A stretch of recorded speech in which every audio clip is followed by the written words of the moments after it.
So each week our tasting menu at home is going to change slightly to move with the seasons and what's coming in and going out at that stage, but it will start with our house-baked bread and a flavoured butter. This week we're going to have our crackling butter and bolting herb salt. So we've got our thyme oil, confit, yumbar abalone, abalone exo mayonnaise, sour kohlrabi, and then we've got our white Port Lincoln sardines, spent corn husk sourdough, pickled onions and alyssum.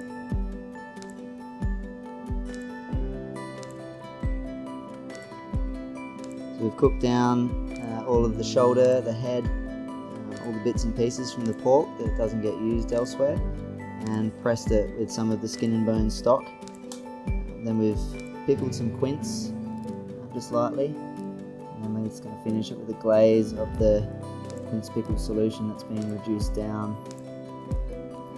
This is our chicken liver pate on a red love apple crisp, been pickled and then dried down. This is our Dargan plums that have been dehydrated down and then cooked in mead. So we're going to try and include some of the plate garnishes that you're seeing here today. So you can lift them up out of your container and put it on your own plates at home. So your next course after the snacks is going to be our current version of the lamb in the weeds. You'll get a container with our skin and bone borscht in there. So this is our confit lamb neck. It's been cooked in its own fat overnight for about 15 hours.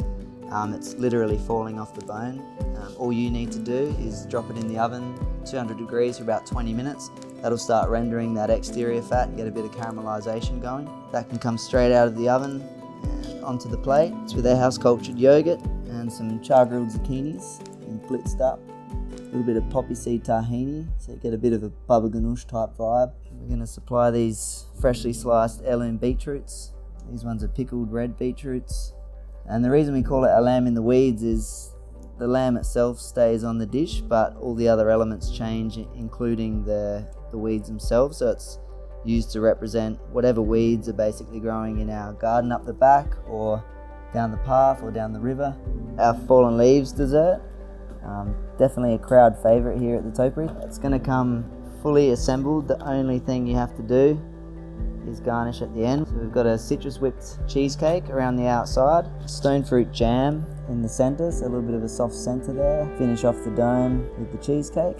Curled fresh persimmons grown up in the riverland.